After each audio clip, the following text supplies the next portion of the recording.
to questions on the floor. So if you have a question, please raise your hand, and we will be more than happy to answer any questions you may have. See, I'm still Cannabis Curious. Cameron, what really differentiates you from other brands? I mean, we carry, I think, probably 50 different brands in our shop, if not more. We have over 1,000 SKUs. Your market continues and your shelf space continues to grow with me in both my locations. Consumers continue to like your product. Explain why that really is. I get the testing and all that fun stuff, but really, what is the true core of your business model?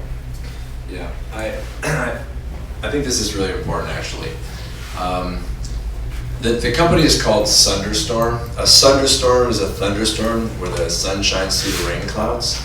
That's really been kind of our ethos from day one. We wanted to come in this industry that has kind of a dark and hidden past, and we wanted to be that bright shining light that came in and really made a difference and cleaned up some of the old issues and problems that the industry has had. And so this is really core to our philosophy and why I actually entered into this industry. I also have a science background, and I spent a lot of time traveling around the world doing plant medicines all over the world. So I'm very much into plants and plant medicines. And I spent a bunch of time in India, so my business partner and I are also very keen on kind of Buddhism and Hinduism and consciousness and the study of consciousness. And it's interesting, I came into this industry because all of these things have blended together in my life to deliver me where I am today. I feel like everything I've done in my life to date is actually allowing me to provide the meaning that I want to provide in this world. And so that core kind of experience and core kind of philosophy flows not through just why I started this company, but through the culture of our entire business, right? And all of our production staff and sales reps and the demo team. These are very, very passionate people about the plant and about the medicinal aspects of the plant and about wanting to change the world. And that flows into, like I said, everything that we do. Sometimes we make mistakes, but we correct them. We work, it's always a constant improvement. But that means when we look at something from in the early days, we tested things, right? And we tested other products out there. And if you go to the BCC website, you'll see a video of me talking about how we tested products very early on, and because we recognized what the holes were in the industry and where we could improve. And I think that core philosophy is just really it drives us, and it wants us to constantly improve. And having the science background, wanting to bring science and consciously made products. I mean, our tagline is where science meets consciousness, right? To me, that really says it all. Consciously made products with the science behind them and constantly driving innovation. One thing I didn't talk about here is that we're also partnering with a company called Endocan Health that makes a DNA test kit. I think is being sold here. The whole concept behind this is to be able to test test your own genome to see how cannabis interacts with your own genome, right? That's also the future of this industry.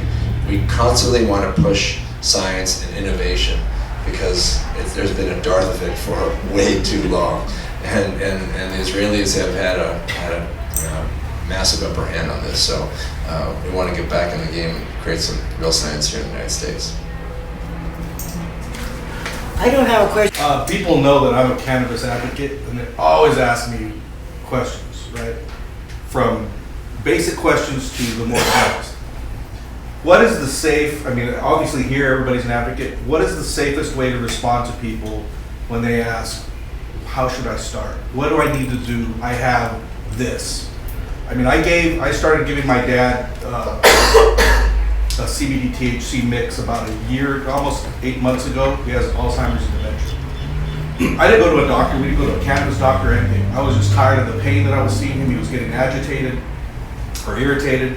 And I started giving it to him, and it changed him completely for the good. But that's a unique case, and we were very lucky. But how it was blending with his other medications, I did a little research, but not too much. We don't want people doing that. What is that safe answer to give people to say when they ask, how should I get started? I have a pain, or I have this, I have that. Because we don't want them just to go right down to the dispensary.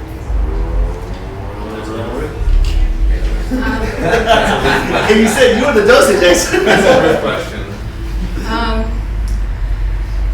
Excellent question, and that's why I wrote the book, because my brother was dealing with that question. So as I said, there's been a lot of research done, and we're at the very early stages.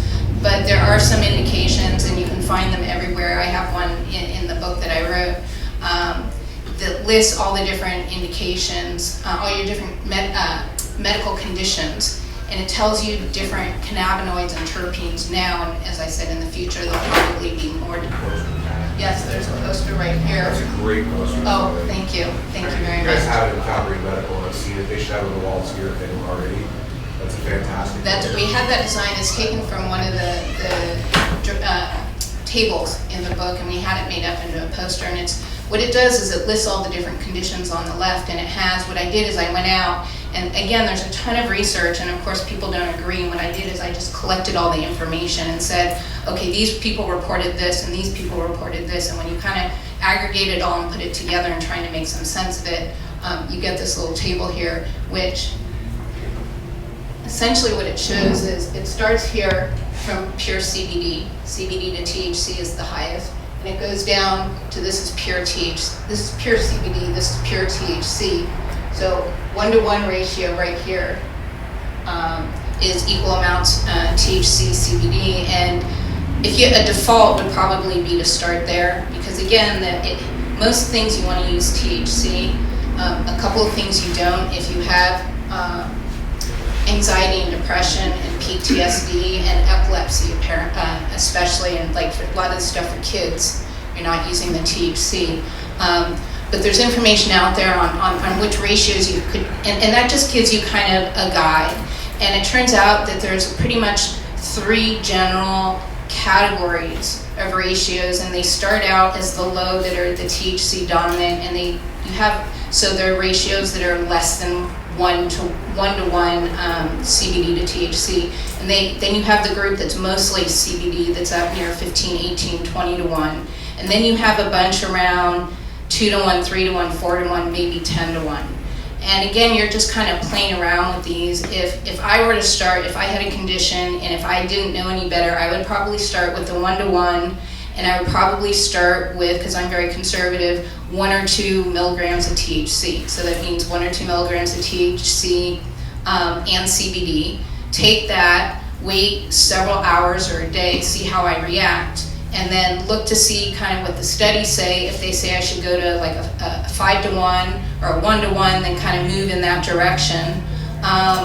If it says that I need linalool or THCV, for example, then I would try to look for a variety that included those different compounds. But what's really interesting about cannabis is more so than any other drug, it's really personalized medicine. And the doctors, if they were to say, okay, everyone needs this dose, from everything I know, I would say that's the wrong way to approach it.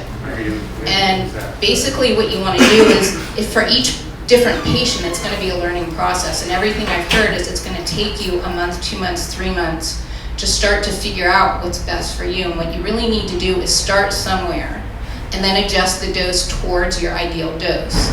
And if you use these things that I mentioned at the talk, the ratios and the combinations of ingredients, and kind of move in the direction that you think you should be going slowly, then probably that's the best that you can do.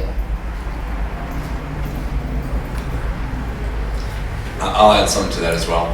I think it's also important really to think about the format, right? Is this someone who wants to smoke? Is this someone who needs something fast, needs something to feel the effect faster? When they're managing their pain, do they want to wait 45 minutes? In which case, an edible might be a good idea. Or do they want something that's a little faster, maybe like a tincture, and they don't want to smoke? I would probe them and say, what type of format? What is the condition? Is it in the gut, right? That might, smoking may not be the best thing for the gut, right? A tincture or an oral spray or an edible may be better for the gut, or a beverage even. So I would think about, what is the condition, and probe them on, what format is really good for them. Kind of think about that a little bit. So that's a really excellent point. The mode of ingestion, the form of the product, is going to be relevant for a couple of different reasons. One is different forms are naturally going to have different cannabinoids in them. So, for example, if you want THCA or the acidic form, CBDA, then you're going to want to lean towards raw or undecarboxylated cannabis, and that's going to be a particular form. Whereas if you want the neutral compounds or it's decarboxylated, you're going to want separate, different types of forms to use. And the other is, as Cameron said, there's a real clear trade-off between, say, bioavailability, time to onset, and how long the medication lasts. So one of the reasons people like smoking is it takes like literally seconds for you to get your effect. So if you're in like chronic pain and all you care about is reducing the pain, if you take a hit, then maybe the smoking's not great, maybe you want to go towards vaping, but that's what's gonna get into your system the fastest. Whereas edibles, they take a much longer time, but they stay in your system longer potentially. And then there's also the issue of bioavailability. The different forms are going to have different measures of bioavailability. Cameron talked about some of the technology. I'm blown away by the technology in this industry. Where they're going is towards the genomics, trying to figure out exactly what your particular system would do best by. And they're working on cultivation and trying to cultivate plants with certain profiles of compounds. They might get into, what do they call it when the pharmacies, compounding, where you kind of have like a spice rack of all your different compounds, and someone comes in and says, well, I need this and this and this, and they go and they get, okay, here's this, this, and this, and they create your own little profile for you. That might, a lot of people have been talking about that. I don't know how real it is or not. But with the nanotechnology, the modes of delivery, trying to get it into your system in ways that it's most effective, and trying to target it to the particular part of your body or to the particular condition that you're trying to address, that's where the future is, and we're just beginning. Cannabis have an expiration date. It's something that I get a lot of products because I work here, right? And sometimes I just keep storaging them, but I don't know if it's like mandatory for every manufacturer to put an expiration date on the products, or how can you tell when something is about to not get you the same or the desired results, where you can put it away or toss it? Yeah, so that's an interesting question because the state really is pretty weak in terms of there's no shelf life testing for products, and you could put a 10-year expiration date.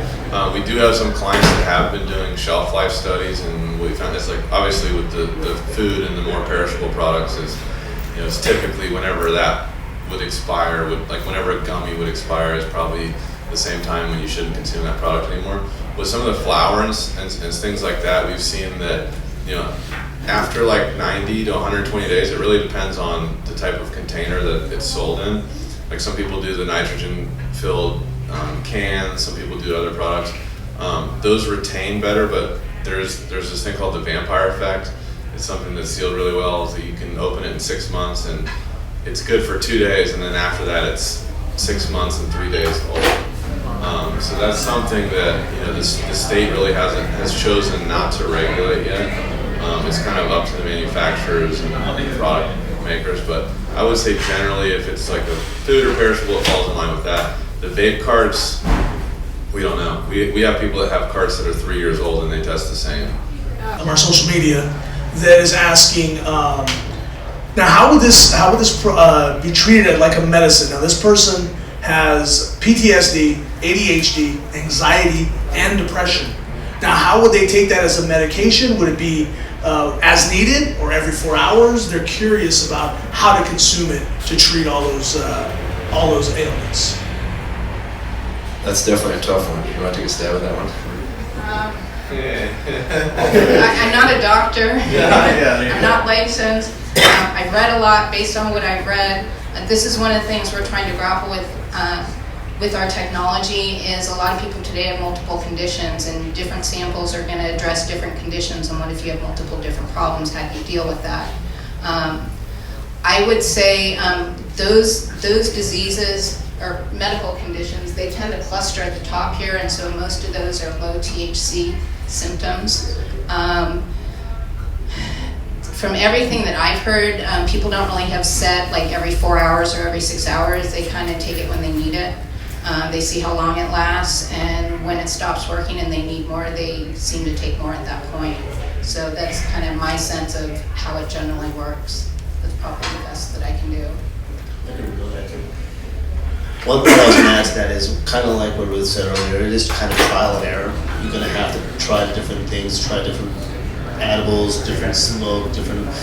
For me, for example, I'm a very hyperactive guy. If I try a certain strain like green crack, I get in my own head, I have 1,000 things to do, but I move nowhere to do anything. But if I'm on an indica or a certain type of, like, I hate to say it, it's a certain strain called San Fernando Valley OG. When I smoke that, I feel more calm, more relaxed. I can sit in front of my computer and actually get some work done without being distracted in any way. So each person has a different effect. It's funny, in Port Hueneme, we sell more indica than sativa, and we sell more flower than other stuff, and higher vapor cartridges. Vapor is continuing to be the fastest growing market share. But in West LA, where our other location is, we sell more sativa. But then if you look at the demographics over there, best way to describe it is Hollywood, artsy guys, they want to be more creative and open up their mind, so they'll do more sativas than indicas. So really back to the question is really trial and error, seeing what works best for you. Start slow and steady, and then see what other medications you're taking. Make sure they don't have an exemplary factor when you do take cannabis, so that you have a balance. Focus on the CBDs to start with. I was going to say that as well. I would start with the CBD and then kind of the pure form of CBD and see how that makes you feel, and then I would kind of just step up the ladder from CBD to higher ratios, including THC. I've seen certainly with people with pain, they can just take pure CBD and it'll manage the pain. But I've seen other people all along the spectrum, and what we tend to do is kind of step them up the chain. And some people can only manage their pain with pure THC. Now that's just one condition, but I think in this world today where we don't have a lot of scientific research out there, it's mostly anecdotal, and yet it's still personal. So you're going to have to experiment, as our husband tells us. Okay, do we have any more questions on the floor for our panel today? I do. Yes. I'm still very cannabis. As you said, Aaron, you take care of 1/3 of California in the testing facility and testing. What really differentiates your lab compared to in the old days? There's other labs that are out there, for example, SC Labs, that was the #1 lab in pre-2018 era, and I believe they're still around and they still have a big market share. What really differentiates your testing facility and your lab compared to others? Got it. That's a great question. It really starts with the history of our company and tying that into regulations. We were the first accredited cannabis lab in the world. And we got accredited in 2012, so like 2 or 3 years before anybody else had done it. We've carried that to date. We have the most strict and advanced accreditation in cannabis.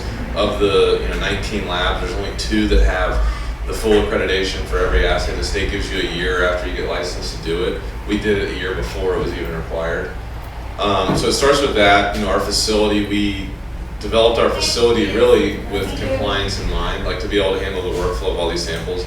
We used to do the high times events where they would come and bring 400 samples and they'd be like, we need these results in 3 days. And we're like, scratching our heads like, hey, this is what like every day of the week is going to look like. So we need to figure out how to get this many samples, through the lab.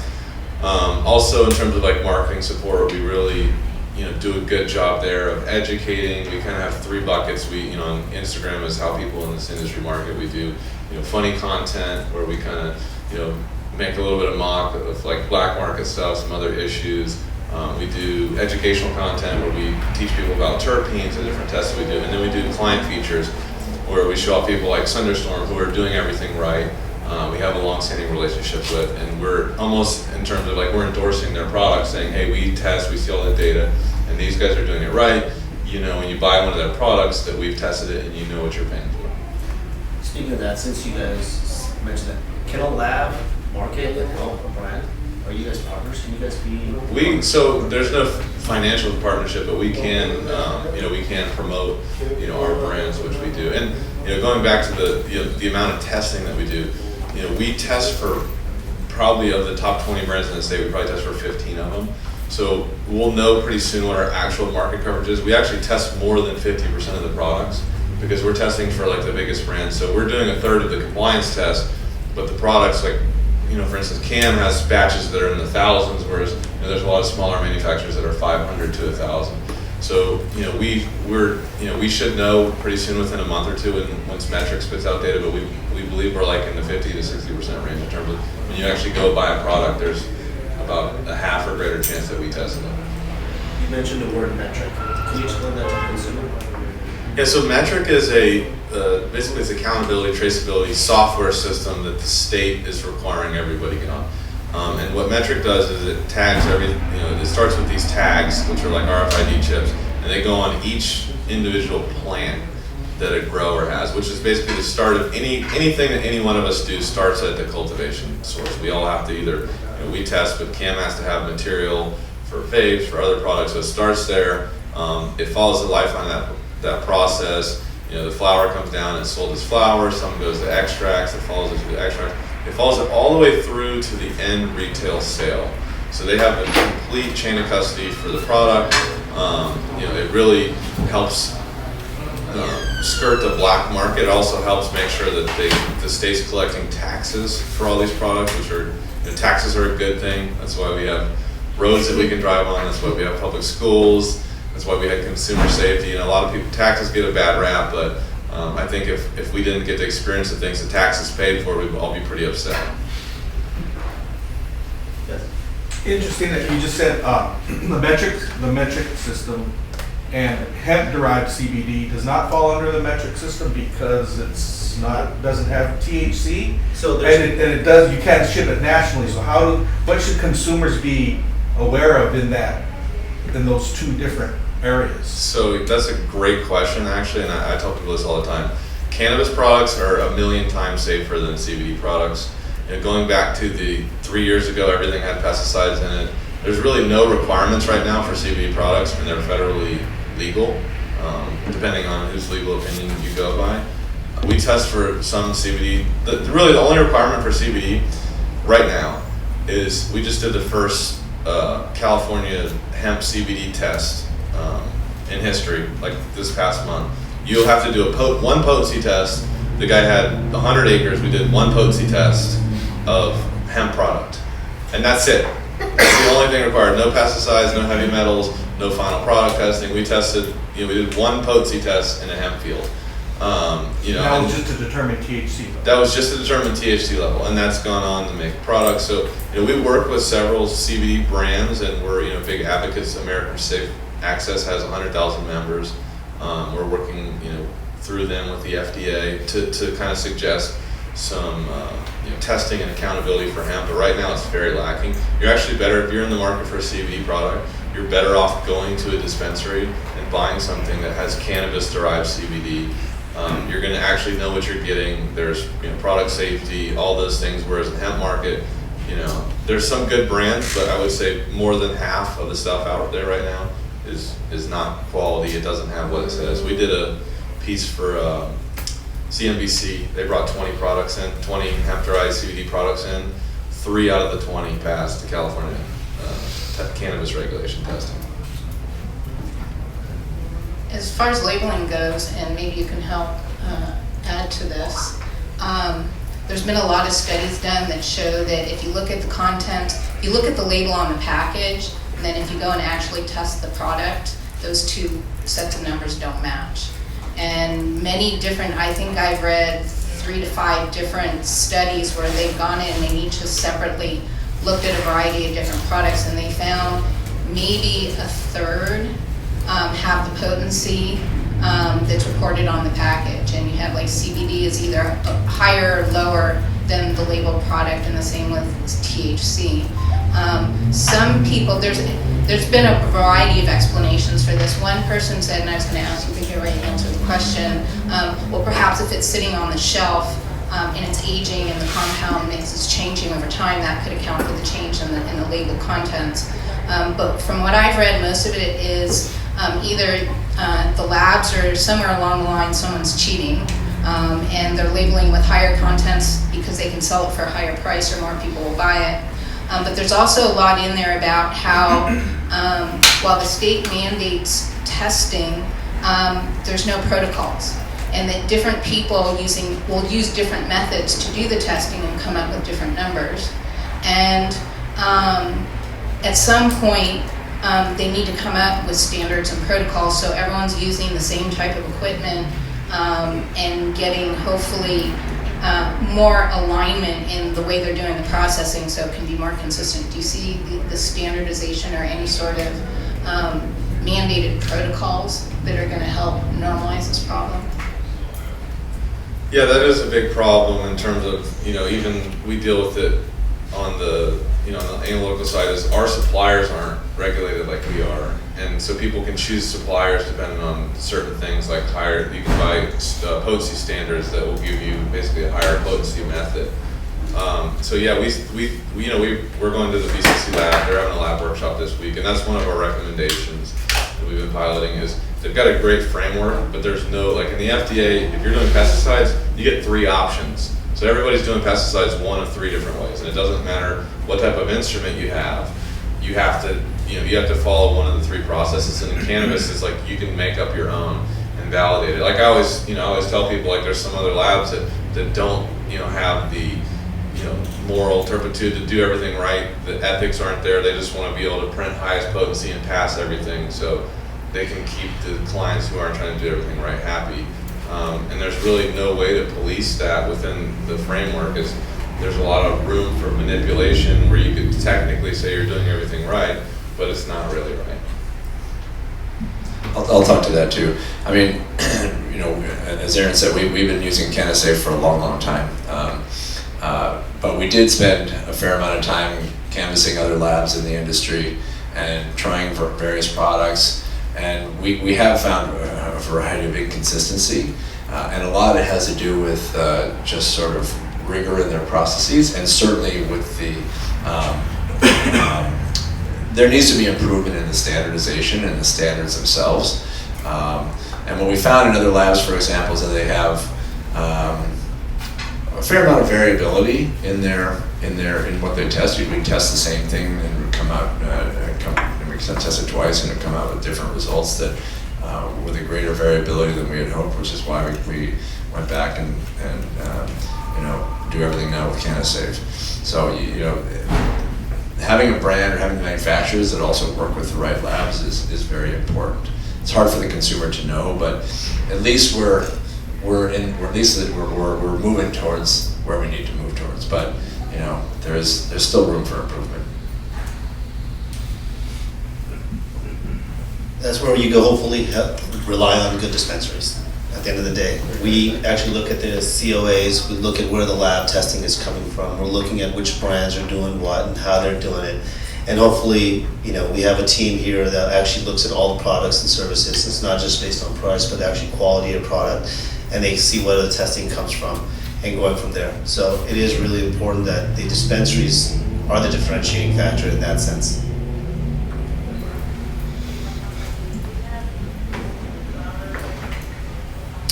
Okay, so if there's no further questions, we're gonna go ahead. You have a question? Yeah.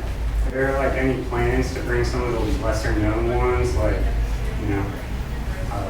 THCV was mentioned, CBN? Are there any plans to those to make them more mainstream, or is there any studies that you guys are personally excited about? I can't point to any particular studies, but I know that we've been experimenting with CBN. We actually had a CBN product a couple of years ago. We made it accidentally in the lab, and then we spent another year trying to make it again, and we couldn't. But we did have plenty of product to test, and it was great for us. So it is becoming more available now. We're personally out of the extraction part and the distillation part of the industry. So we are seeing other extractors that are now making these compounds available. THCV certainly is one that's gaining some notoriety. The key for us as a brand and as a manufacturer is to make sure that there's enough of a market there to justify all the expenses of launching a new product. And that's one of the things that's one of the downsides of all the regulation, is bringing a new product to market is quite expensive. So only the larger brands are going to be able to do that. And I will say that there's, some movement towards mediocrity in some of the products in the industry. But there are certainly brands that want to push the envelope and want to try these new technologies and these new types of products. And those brands will continue to be innovative. I would say for the consumers and for the dispensaries, seek out these brands, because there are brands that are doing very, very interesting stuff. Obviously THCA as well, where you get the pain management but without the psychoactivity. So it's definitely coming. The hard part for us was really just being able to just having access to the compounds and trying to blend them into the products. But there is some innovation going on in the growth in the cultivation side of things to make these things more available as well. So that's great.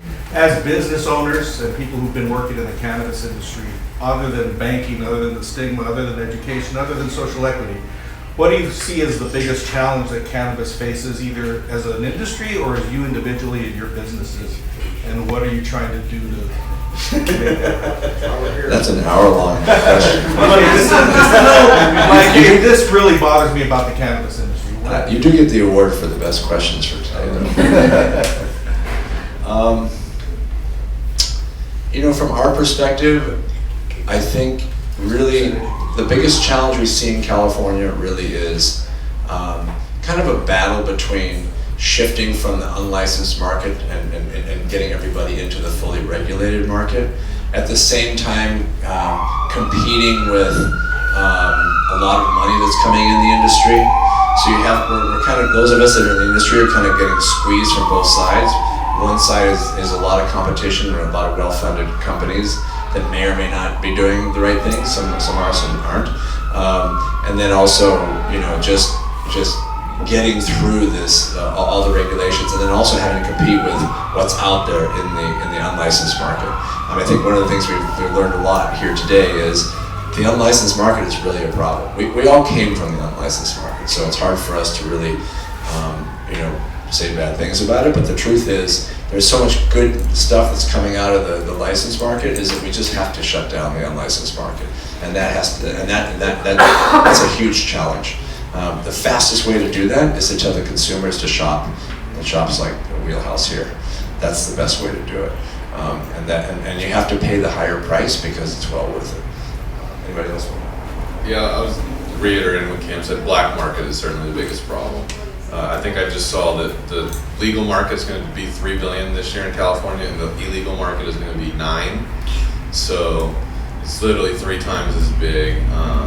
And yeah, as Cam said too, it really all starts with the consumer, because that's those are the dollars that everybody's chasing. The consumer really gets, picks where the money's going, and the more people that go to licensed retailers, the better it is for all of us, and the price will come down. The Wheelhouse price, if they didn't have to compete with the black market, they could have lower prices because the products they would be buying would be priced more reasonably. Like right now, just on the buy side, Cam's dealing with artificially high prices because the black market's lower, and they're taking a lot of the product that would be going to the regulated market, which would cut the regulated prices substantially.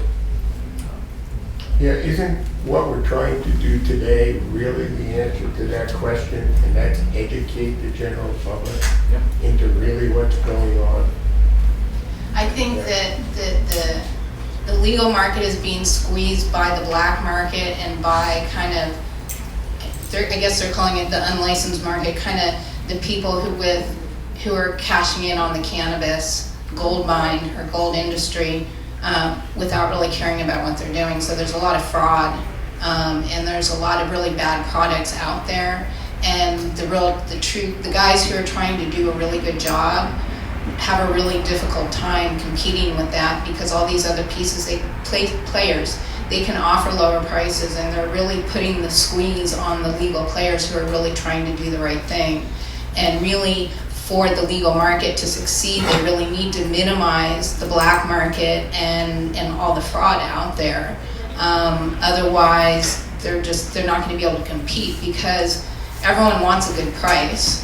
And it's very tempting, someone says, well, this product is $30 and they're trying to offer the same thing, but better, the real quality for $50. Someone's going to say, well, why would I pay $50 if I could get it for $30? And it's really hard to compete with that. And, you say, well, people want good products and they want quality. And everyone thinks, yeah, these guys are doing a great job. But when faced with the decision, how many people say, yeah, I'll pay the $50? That's a real tough choice. So I think really the pressure, the ability of the black market to undercut and to get around the regulations and not have to pay the costs that the legal markets are paying is a real problem. And I think really until they can kind of control the black market and all the fake stuff out there, it's going to continue to be a problem. Now, I know in the state that recently they've been increasing the amount of raids, and they're trying to go after the black market to some extent. If they can get rid of the black market, then they need a lot more enforcement to try and enforce standards. They have standards, but what I've heard is they're not doing a great job of enforcing them. So you're enabling all these kind of unlicensed people to, again, undercut the legal markets. But again, I think, yes, education and having these people tell their stories and what they're really trying to do, and why it's really in your best interest to pay a little extra to get the good stuff. I think that's really how we go about doing this. Tell your friends. I'm going to come from a little different approach. Mine is, as a business owner, I really got to understand who I am, what I'm trying to provide, and how I want to provide that. That being stated, I could be the Domino's of the world and try to conquer the world, or I could be, as you guys know in Ventura County, Toppers of the world. And don't care what Domino's does, don't care what Pizza Hut does. I'm staying local and staying in my community, and I'm going to buy local community ingredients. I'm going to offer local. So understanding which business you are, what you want your model to be is a very important part. I believe, yes, we are being squeezed by the black market. We are being squeezed by the white market with a lot of money. But again, if I have a loyal customer base and my local customers love me, it doesn't matter what marketing, money, budget, anything else anybody does. My mom works at B&B Hardware for 22 years, and there's a Home Depot right next to her. And they're more expensive, but they've never lost business in the last 25 years since they've opened. Why? Service, community, product, local. So it really just depends on what you want to do and how big you want to get and where you want to get. For the brands, obviously, that's the whole thing about a brand. You want to conquer the world, and the bigger you get, the more you go. Nike, they don't stop spending billions of dollars on marketing, but they also make billions of dollars in revenue. So there's always a pro and a con. It's just how you really want to run your business, and from a dispensary's perspective. I really look at it as retail, and if anything is retail, it's very simple. I keep saying this to all manufacturers, brands, and everybody else. There's two things that a retailer cares about. One, turn inventory. How much inventory can we turn, in margins? Because the margins make a difference on how we can help our consumer, right? And the better margins we have, the better price we can give our consumer, and the more traffic we can drive for that. And also defining what kind of products we have and making sure we carry the right brands. So that's really the differentiator for me as a business owner. Again, I would love to acquire 5 or 6 more dispensaries, call them all the same name, and you guys know no matter which location you get to, you're gonna have Thunderstorm available, you're gonna have X brands available, and you're gonna have X level of service, X expectation of education, and a quality of service.